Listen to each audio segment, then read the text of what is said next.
On Euclidia, the magic island of the South Seas, events are moving very rapidly. Johnson's boat has arrived and been captured. Jerry and Joan have been in the chemical laboratory and watched the exploding gas from Captain Bradford's trick formula put the Euclidean scientists, including G47, to sleep. Now, Jerry and Joan are back on Mrs. Gregory's yacht, where it is lashed to Johnson's boat. Jerry is running a little portable power saw on the deck of the yacht to cover up the noise of the pumps transferring oil to Johnson's boat for the escape attempt. Joan is with her mother in the radio cabin. J24Y to Wilmington. Patricia Gregory to the Gregory relay station. Hello, Wilmington. J24Y to Wilmington. Hello. Hello. I cannot understand, Mother dear, why they do not answer you. I understand it, Joan, and I don't expect them to answer me. Why not, Mother? For one reason, they can't possibly hear me. We're 4,000 miles from the California coast, and with our broken aerial and this set not working properly, we're lucky if we can be heard 400 miles, let alone 4,000. Then how does it help us any to keep calling? And your messages sound so strange. I do not understand much of your plan, I think. Well, I haven't much of a plan, dear. What I'm trying to do is keep the Euclideans in the radio chambers busy worrying about these messages. As long as they think our position is hopeless here and that we're frantically calling for help, they won't suspect how nearly ready we are to try and escape. But what about Mr. Johnson? Will he be hearing these messages and acting on them to help you? I hope so, dear, though it's rather difficult to put much of value to him in the messages. However, he'll be listening to all of them, as long as he's within range of this transmitter at least. And when we actually run away from here, he may be able to figure some way to meet us before our fuel gives out. I'm so afraid, Mother dear, that these Euclideans will discover you have cut holes in the two boats and are transferring the oil from this yacht to Johnson's cruiser. They may not. Jerry's making a very convincing job of sawing on that mast out there. The noise will cover the sound of the pumps are making, and unless some of the Euclideans actually swim in between the boats, as you and Jerry did, I don't think they'll see the holes. They're so near the waterline. I would like to go out on the deck and see what is happening now. You'd better not, dear. Jerry and the captain will be busy trying to answer the questions of that Euclidean guard. You'd only add to the confusion if you went out there. What if the guard should discover the plans to use the other boat in escaping? Joan, dear, don't be so pessimistic. If those things happen, they'll simply have to happen. Now, I'll use the radio again and see if I can think of something which might give Johnson an idea as to our real position here. J24Y calling Wilmington. Gregory yacht to relay station. Relay this to Gregory land station at Wilmington. Both boats powerless. Held captive at latitude 29 degrees south. Longitude 124 degrees 30 minutes west. Impossible attempt escape. No fuel for boats. Oh, the captain. Yes, Joan, and I've got some good news for you. What is it, Tex? Go right on with your sending, Pat. This can wait until you get your message out. I wasn't sending anything of value, Tex, just trying to find a way to let Johnson know something definite about our plans and the situation here. Well, after we figure a little on what I've got now, maybe it'll be easier to get a message to Johnson that he will understand. You have discovered something of value to us, Captain Bradford? I think so. That Euclidean who came aboard just now and put Jerry and me through a cross-examination didn't have any idea that the gas explosion in the laboratory was anything more than an accident. He wanted to know if that had ever happened to me when I was working on the formula. You think they were really deceived about it? No doubt of it. They don't even suspect that the formula was deliberately prepared to put them to sleep. I can believe that is possible, as the Euclidean chemists were all in the laboratory at the time, and they would be the only ones on the island with enough knowledge of chemistry to suspect anything about the formula. Right, Joan. And as long as these chemists stay asleep, we won't have any trouble over that. But the man who came and talked to you, he must have had something definite in mind. What did he question you about? He wanted to know if I had an antidote for the action of the gas. If I couldn't go to the laboratory and revive these men some way. Of course you will not do it, Captain. You bet I won't. And I couldn't even if I wanted to. There's nothing I ever heard of that'll bring these men out of their little nap. How long will the effects last? Oh, several hours. At least until after dark. The minute it's dark, we've got to make our break for the open. But how will we ever get that boat of Johnson's out through the pier opening and away from the island without being heard? There is often a brisk wind from the south in the evening. Could you sail that boat out, Captain? That's what I'm figuring on trying. They'd hear the motors.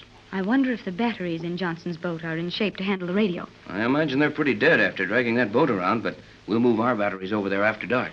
Oh, Captain, listen. The noise has stopped. Yeah, so it has. That means the oil's all transferred to the other boat, and Jerry can quit sewing on that mast. Well, Jerry, did you finish with the mast? Yes, Mrs. Gregory. And I wanted to ask you about that, Tex. What is it, Jerry? Don't you think it'd be a good idea for me to go right ahead and set that short mast into place, then rig up the radio aerial again, It'll give these fellas an idea we're planning on staying on this boat if they're watching us. I think that would be very wise, Jerry. You would think so. Easy enough for you to sit here and think things are wise for me to do.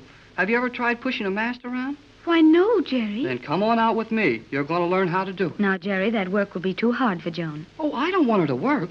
I just want her to sit there and watch me do it, so she can tell me how good I am when I get it done. Well, if you need moral support, go right ahead, Jerry, and take Joan with you. I'm going to stay here with Pat for a while and try to figure out how to get an intelligent message to Johnson. Come on, Joan. You can boss the job while I work on the mast. You must both be very careful out there. We will, Mother, and I will see that Jerry does a good job. Now I want to see what you have done, Jerry. I'll show that to you later. Just now I've got another idea in my mind. Come on around behind this cabin. But, Jerry, what do you... Now, don't ask me now. Wait till we get around here. There. Now, this ought to do. For what? Wait till I get a chance to tell you. Now, first, we've got this radio cabin between us and the island, right? Of course, Jerry. That is obvious. Never mind the cracks. Just answer my questions. Now, that cabin is all lined with that Euclidean soundproof cloth. All the way around, isn't it? Precisely. Hey. I am sorry. I mean, certainly it is. Then, if we stand here, with that cabin between us and the island, can we talk without anyone on the island hearing us? Yes, Jerry. I am sure that is possible. Of course, we will have to watch for anyone on the other pier over there. Oh, I know that. We'll have to watch all around and up and down. But what I want to know, is there any way for their sound beams from the central control chamber on the island to pick up what we say from here? No, Jerry. We will be safe with this insulated cabin between us and the instruments. Swell. Now listen, I've got an idea. And it's something I didn't dare tell your mother and Tex because they wouldn't let us try it. But I think you and I can put it over. Is it something dangerous, Jerry? Plenty. But it's just as good as it is dangerous. And it's a swell chance to make sure we get off this island tonight. Oh, Jerry, what is it? I will help you, no matter how dangerous it might be. Atta girl, Joan. I knew you'd be with me.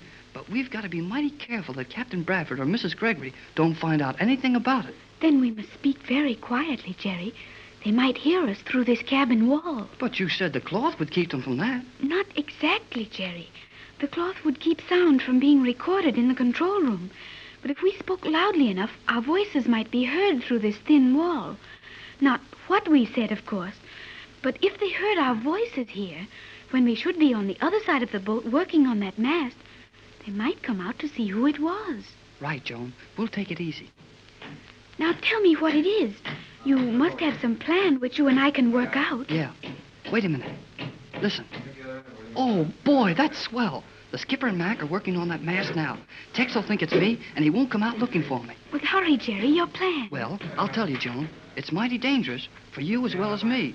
And you don't have to go for it if you don't want to. Why, Jerry, do you not realize that I want to do everything you do and go with you at all times? I am afraid of nothing, Jerry, if you and I are to try it together. Atta baby, Joan. Atta baby. I know what that means now, Jerry. It means Never that... mind that now. You're a swell girl, Joan, but your English is terrible. Forget it and listen to the plan. Of course, Jerry. Well, to begin with, my plan's only good if you know a whole lot about this island. I mean, where the main switches are that control all the electricity on the island, where the one room is where the most damage would be done if anything happened to that room, and where the men are that would have to watch out for most. You want a good deal, Jerry, but I think I can help you with all of it. Okay, now here's one other thing. How far can we walk on that island without getting stopped? I mean, how close can we get to any of the important rooms? I think with the chemists all asleep in the laboratory, the other Euclideans will be rather uncertain in their conduct. We may find the watches very lax. Well, now here's what we've got to do. Captain Bradford is planning on trying to sail Johnson's boat out after dark. And your mother is trying to get a message to Johnson that will let him know we'll be on the high seas without any fuel in the boat. Now, all that's all right, but I'm afraid Tex is leaving too much to chance here. Even if most of those guys are asleep, there'll be plenty of Euclideans who know how to handle those big ray guns and the submarines and all. And even without old G-47, I got a hunch somebody on that island is going to have sense enough to stop that boat before we get very far. That is what I think, Jerry. But Mother and the captain will not let me talk that way. I know that, but this is something they won't know anything about until it's all over. You and I are going to take a crack at wrecking a couple of the most important places on the island. You mean we will attempt to destroy certain valuable nerve centers in the island mechanism In order to guarantee their improper function when the time arrives to attack our boat? No, I mean we'll bust up a few of the things they can't use them to stop us. That is exactly what I said, Jerry. Well, didn't sound the same to me. Anyway, just before dark tonight, you and I are going to leave this boat. We'll take a walk on the island, and when we get back to the boat, we'll have a mighty good chance of getting away from here. Unless we are caught, Jerry, then we will not get away at all. Yeah, I guess that's right. But we'll try it just the same. Now, we'd better get out on deck there and act like we'd been working on that mast. You are right, Jerry. We must appear to have been very busy, so the captain and my mother will not be alarmed. Yeah. I don't hear any noise around there. I guess they've got the mast set up again. Hey, stop, Joan. What is it, Jerry? One more thing we've got to do tonight, and it's the first thing. We've got to get our hands on one of those ray guns. I will take care of that, Jerry. I have one for each of us. You what? Where did you get them? When we pretended to faint in the laboratory, I fell very close to the commander. When we left, I had both of her ray guns hidden in my dress. Joan, you're swell. I know it.